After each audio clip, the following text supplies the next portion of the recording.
the rise and fall of the Umayyah. So bila dah zaman bila Ali, kewafatan Ali, kematian Ali, after the death of Ali ibn Talib, when the power was taken by Umayyad dynasty founder Khalid Muawiyah ibn Abi Sufyan until the last of the Umayyad Khalif.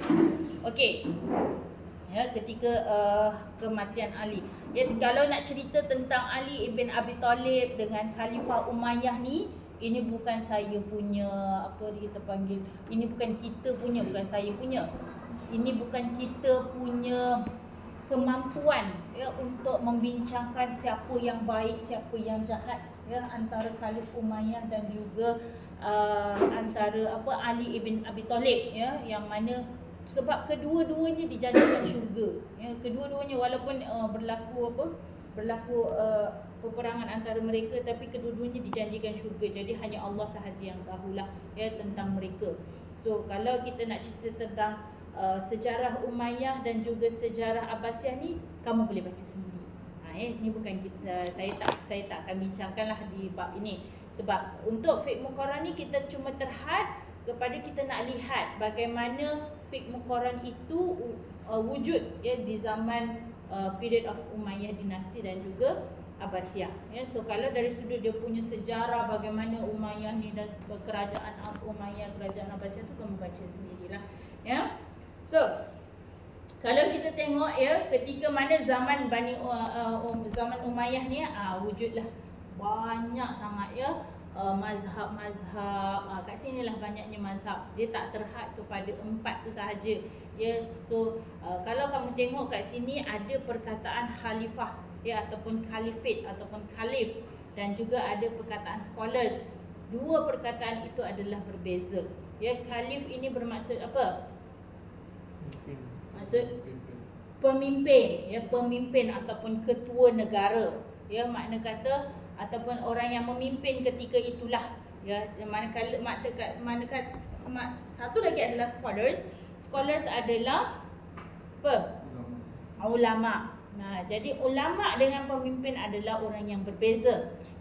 Makna kata dia tak sama macam ketika zaman Khulafa Ar-Rasyidin. Zaman Khulafa Ar-Rasyidin, dialah pemimpin, dialah ulama. Tapi kalau zaman Abbasiyah, zaman Umayyah, zaman kita tak boleh kata pemimpin itu adalah ulama. Pemimpin ni siapa-siapa je boleh jadi pemimpin. Ulama ni orang yang betul-betul ada disiplin ilmu dalam bidang tertentu lah. Dalam bidang tersebut baru boleh kita katakan dia sebagai the scholars. Okay. So next, the development of mazhab during Umayyah period. So kalau kita tengok kat sini, scholars during this period had made numerous new individual ijtihad. So bila kita kata Islam ni dah berkembang, berkembang di sangat besar, berkembang di time Umayyah ni, daripada negara-negara yang non muslim jadi muslim dan sebagainya. Kita kena tahu bahawa mereka muslim, tapi diorang punya apa nama kita panggil? Diorang punya kadang-kadang diorang punya perbuatan-perbuatan yang maksudnya sebelum tu perangai-perangai mereka tu ada yang masih tidak ditinggalkan lah. Perangai-perangai sebelum diorang muslim tu ada yang tidak ditinggalkan. Sebabnya kita man qala la ilaha illallah dakhala al-jannah. Siapa yang sebut je la ilaha illallah di Islam. Dan kita tak boleh dibunuh, kita tak boleh membunuh orang Islam. Kita dilarang oleh Rasulullah SAW untuk membunuh orang Islam. So kalau kita tengok kat sini, okay, factors which led to the establishment of mazhab. So division of al-ummah. Saat time ni dia ada satu masalah, dia masalah socio-political disappointment, which caused by the group of the Khawarij, group Syiah, Abdullah ibn Zubair and his followers. And then the constant disputes had resulted in general state of disorder. So the first two factions, factions adalah mazhab, kumpulan mazhab. The Khawarij and the Syiah later evolved into religious sect, which developed their own particular system of fiqh. Next, deviation of Umayyah Caliphs.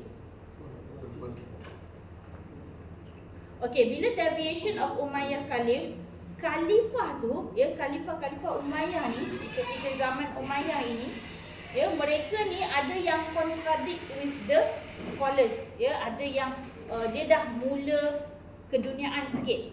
Ya, dah suka music, dancing girls, magicians, astrologers. Dia sama je macam kita. Kita kena anggap bahawa zaman kegemilangan Islam itu, walaupun dia Muslim, sama je macam zaman sekarang. Kan, nampak kan? Sama je. Sebenarnya sama je. Okey, kita janganlah kata kita ni terlalu teruk, tak ada pun. Okey, cuma bezanya Saudi lagi teruk ya.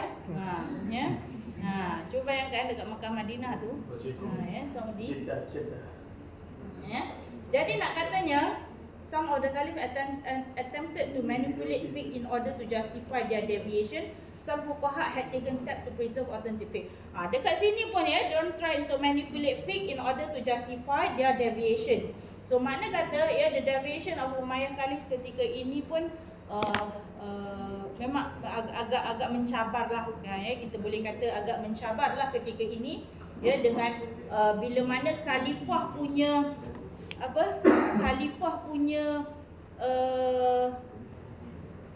niat ya, intention ataupun perwatakan dia berbeza dengan ulama. Ya, berbeza dengan ulama. Okay, next, dispersion of ulama. Ya, many scholars fled political center. Ya, scholars try untuk jauhkan diri. Ya, bila dah kata dia orang ni berbeza, so memang dia orang try untuk jauhkan diri. Sebab apa? Sebab waktu ni ya, kalau